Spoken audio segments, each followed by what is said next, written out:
Local news for Thursday the 26th of May.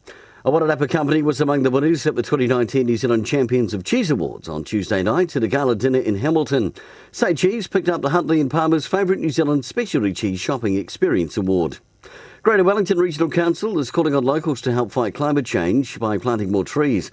A Kura plant nursery based in the Wairarapa has been trialling, growing and supplying tree species for over 30 years and will have trees available for the public to purchase from the 4th of June.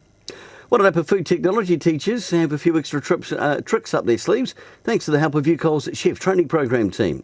Recently, they ran upskilling days for secondary school food technology teachers from around the region and were shown how to make dishes such as Vietnamese rice paper rolls, buttermilk panna cotta, how to bake sourdough bread and techniques for cutting vegetables.